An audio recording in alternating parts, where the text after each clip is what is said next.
Hello and welcome back to Europa Universalis 4. I am Lord Forwind, here playing as Bengal.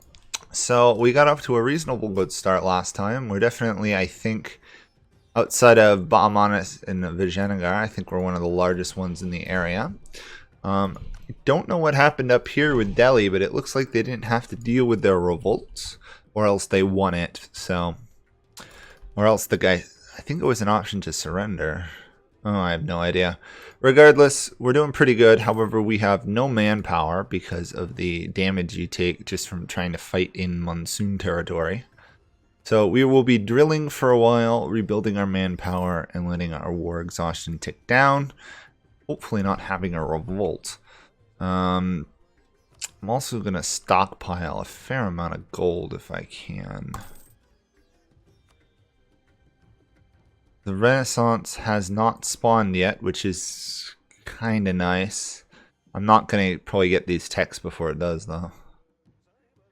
But we do have Miltech 4, which is keeping us on par with this guy. 4, 5, 6. At least we got a 4, 3, 3, so we're not terribly outmatched, but...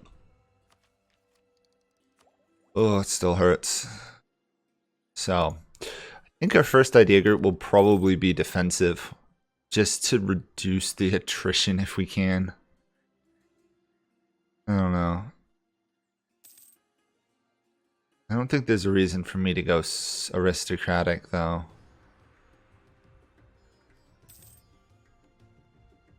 No.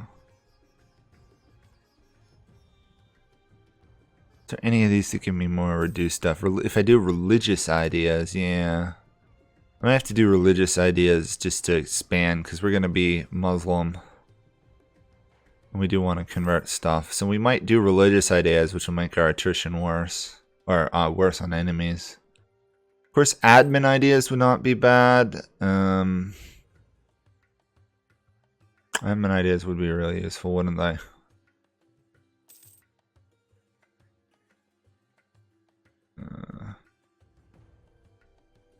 I'll have to think a little bit more on it. Obviously, it'll be a little while because the Renaissance just spawned, so...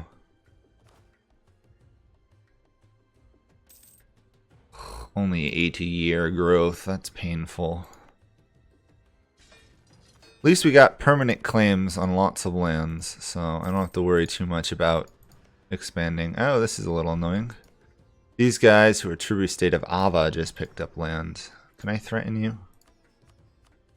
No, because they've got Ava as their overlord. Great. Ava has a ton of tributary states. Let's see. Yeah. Hopefully at some point they'll turn on Ava, and then we can actually complete that mission and get the rest of that land. Yeah, see, it gives me manpower if I do that. Also gives me claims on, I think, all this area down here. We may end up actually going east, even though I want to go west, just because of how annoying it is to expand into India. Ming are having rebel issues, which is fine by me. They are stable for the moment, so... no opportunities. Obviously, we need Hong Kong from them, so we need to, at some point... invade the Chinese area. We need specifically Canton. So, however, we now can build mosques everywhere. Let's make sure I got that filtered. There we go. That should help our lack of an income problem be even less of an income problem. It's not an issue, so... okay, these guys still hate us a bit, which is annoying. I'm sorry, Rajaputs, but the problem is between you and the Emirs give me better bonuses right now. Okay, once that's done, we can do another core there. I believe this was, yeah, we already had the land, other 2 provinces in it, which is always convenient. And obviously, until separatism goes down, we're going to have some unrest. We got that annoying suffering bereaved modifier. I'm tempted to get Miltech 5 before I start deving for the institution. just because of the sheer jump in power. However, I can definitely work on deving with admin power. 2%. Yeah, might as well not even have occurred. Okay,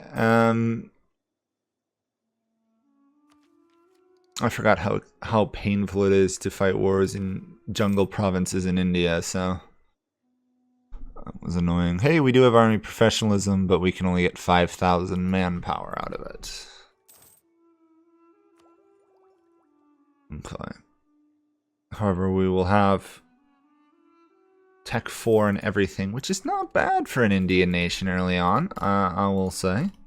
We're definitely the tech leader in our area, which is funny. Do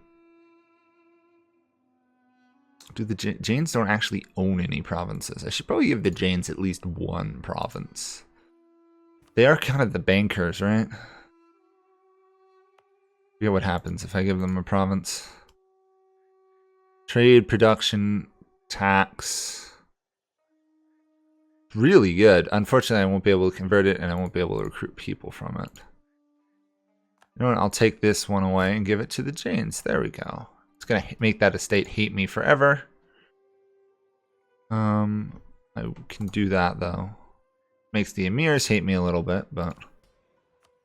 And then we'll patronize the Jain families.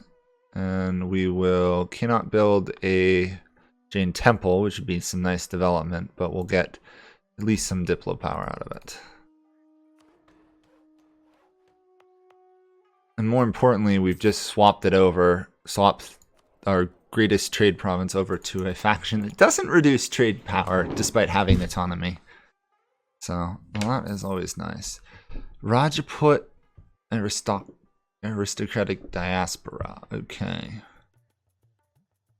We could get Orissa's opinion up, get diplomatic. We could get time to fabricate claims or ignore the suggestions. I'm going to say we do establish diplomatic ties. These guys are going to hate us anyway, but every little bit helps, and we will continue converting what we can. Because at some point, once the Brahmins go down on their opinion of us and the Jain theism disappears, our religious unity will be a problem. However, we do own Naga Hills, so I will start working on coring our way through there. It's not great land, but consider we have nothing else to core at the moment, I think it would be a good move.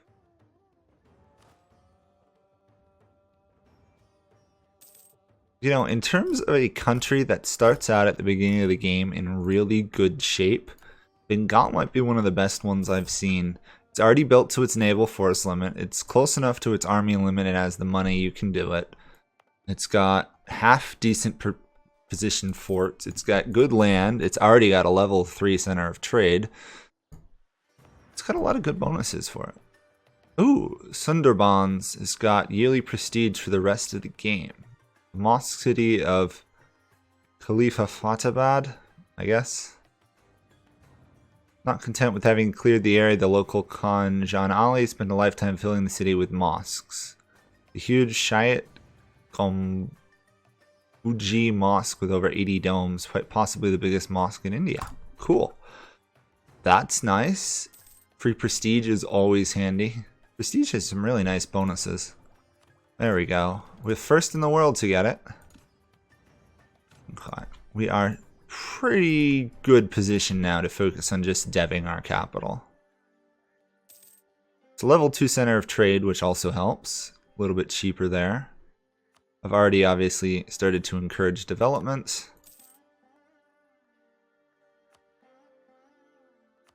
We can do that, get some more trade coming in. We have 25% in trade, which is nice. It's a shame we don't have really anyone else we can ally, though. These guys I could potentially ally. At some point I gotta wipe these guys out.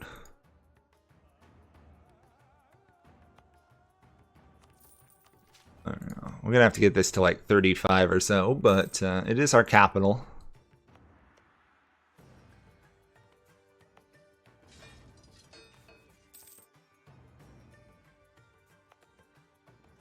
There we go. Slow buildup of strength. Still 64 development smaller than Vijayanagar.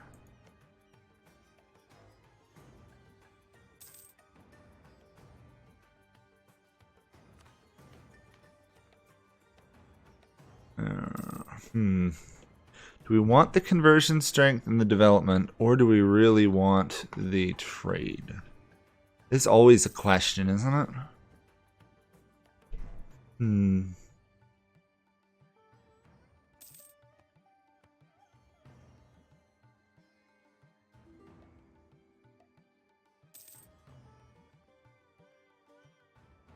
Probably want the trade, honestly. Cash is always worth a lot, yet at the same time, the conversion strength is also pretty handy. Also, why is the image for these two identically the same? It seems like a little bit of an oversight. They should probably have different pictures slightly. Let's do that. 27%. Gonna take a while. Can I ally you though? Yes. Okay. I really do want to ally these guys because they tend not to die for quite some time. So these guys are of course idiots. They revolted against me and immediately invaded my land, which means I'm probably gonna have to crush them, which is annoying because I wouldn't mind Assam getting its independence. Or actually, I don't have to crush them. It turns out the guys they outnumbered like 2 to 1 just beat them in a battle. Fine. I'll take it. 40%. No ticking, obviously, because we're not in Europe. Oh well. It's probably the best province we can dev it in maybe India? I don't know. It's definitely one of the better ones because of how cheap it is with our capital and starting as level 2 center of trade. Don't ask for much better than that.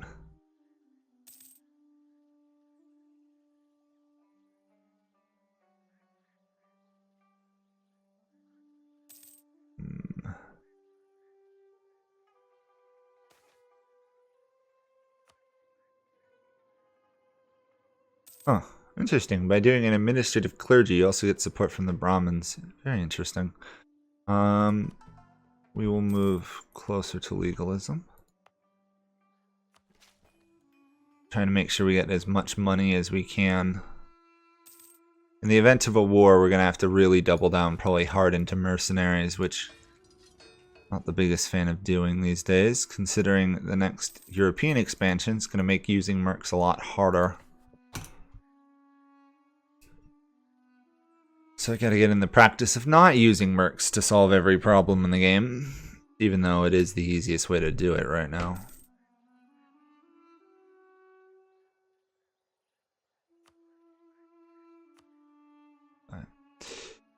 Oh, ugh. The deving land takes forever.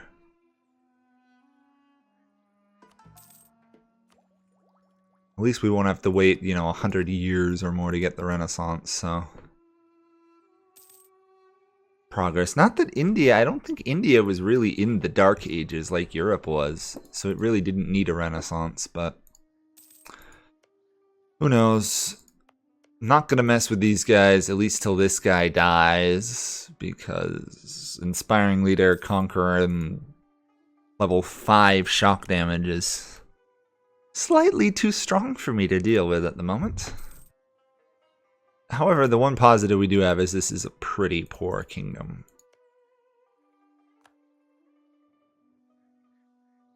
It's not nearly as rich enough to support the army it should be able to. Not with us stealing all the trade, for sure. Keep building mosques where I can get that extra income.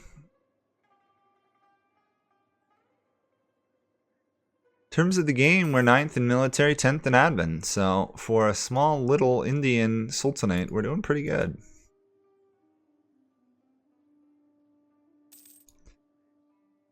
I don't think I'm going to rush to Samarkand that quickly.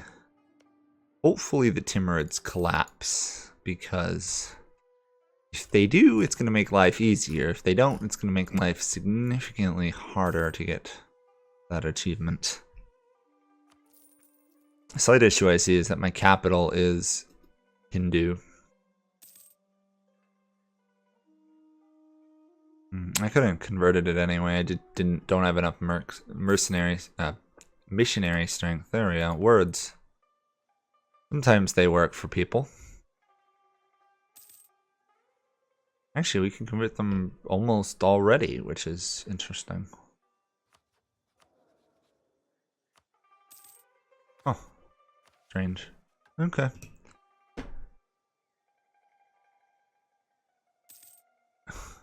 See, I don't understand this Abadat Kana or whatever. You complete innovative, you get idea cost, but you also get stability cost penalty for the rest of the game. It just doesn't seem really worth it, doing a whole tree to get a 5% cheaper idea cost. I guess if you're gonna go innovative to start, it's worth it, but don't think we want to go innovative to start. We want a military idea, and then we'll probably take, I don't know, trade ideas. Is trade ideas everything good? Combinations. Merchants and trade steering for defensive, that's not bad. Religious. Missionary strength, good produced. Ooh. Some of these are good. Yeah.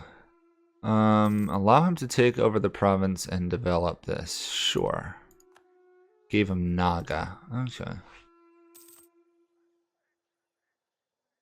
It's also cheaper development for a little while. That's fine.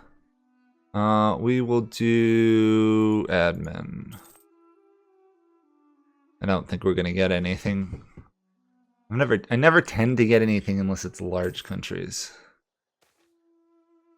Oh, we did. Convenient. These guys gave us some. Still can't diplomatically vassalize them, which is frustrating.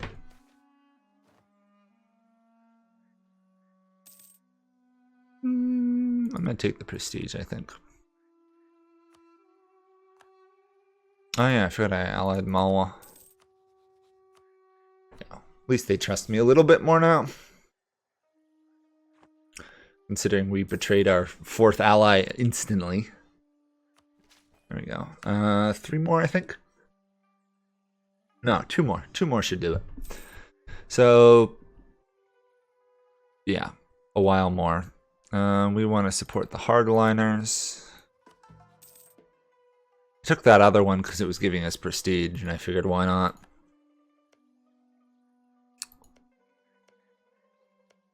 Okay. At least some people are consolidating these lands, so it's not just tiny little single province nations running around. Okay. I'd like to attack these guys, but I really don't want to fight these guys down there. Oh, Tungu allied them. Interesting.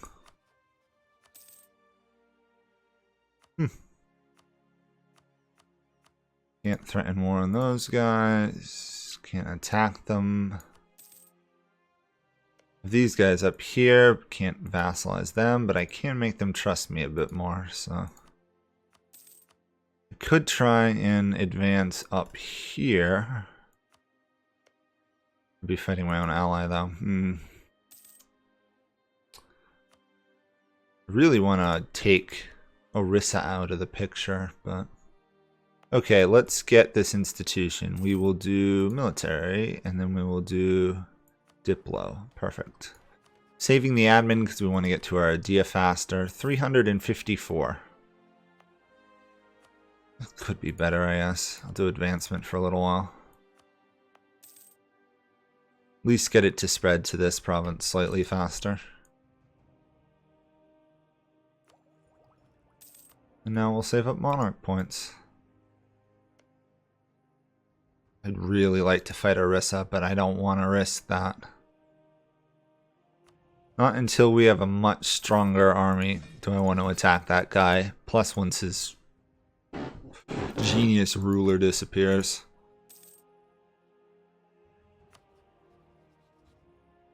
He's 46. At least his heir is not as good. His discipline too. Oh, look at that. Conqueror, inspiring leader, and strict. That is I think literally the best combination you can get for a ruler if you want to conquer lands. Thank goodness the only thing he can really do is attack me or attack like Vijayanagar or Bahamanas, his allies. Looks like Vijayanagar is going to win this war. Or rather, win their rivalry. Dev cost, missionary strength, or trading. I think I need to go trading, honestly. It'll give me so much more money. For now, we can't go to any of the other trading sites, but later on we'll be able to build a trade network. 0.2 more gold a month. It's not bad.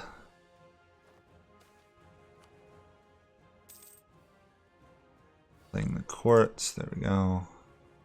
Morale of armies. I wish Orisa would get into a war with somebody. Looks like they annexed one of their vassals, actually. That's weird. I know they have a mission that allows them to combine most of their vassals into a march, so it wasn't a bright idea on their part. John Per's spying on us. Not so great. What's their alliance network look like? It's not bad. Still would be a pain to attack directly. Jarkhan. I don't think I have any claims on them. Were they allied to Linjar? Up there. I might be able to attack these guys, pick up some land. Send for a trained medicus. And our heir died, and we got a terrible heir who I'm going to disinherit immediately, because that is pathetic. 102, I think it was. Ay, ay, ay. No, no, no. We are not going to take that bad of an heir. This is going to take forever to spread. I'm going to cancel this. We'll just go for cash, I guess. I don't have much choice in the matter. We'll just have to wait. We are converting, which is costing us 1.7 gold, so.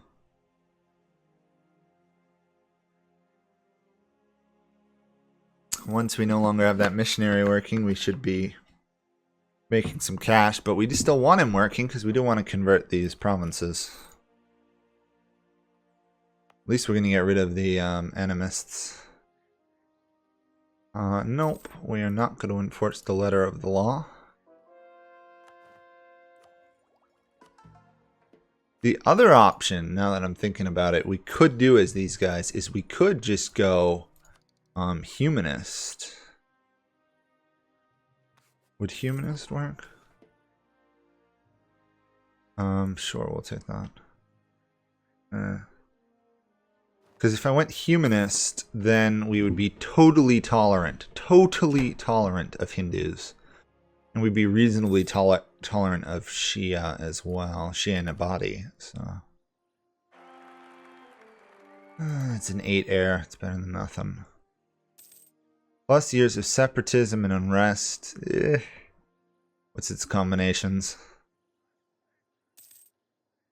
Defensive ideas, negative land attrition. We might want to do that then.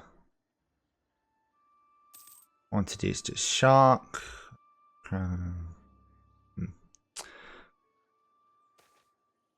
Okay, we want to do that.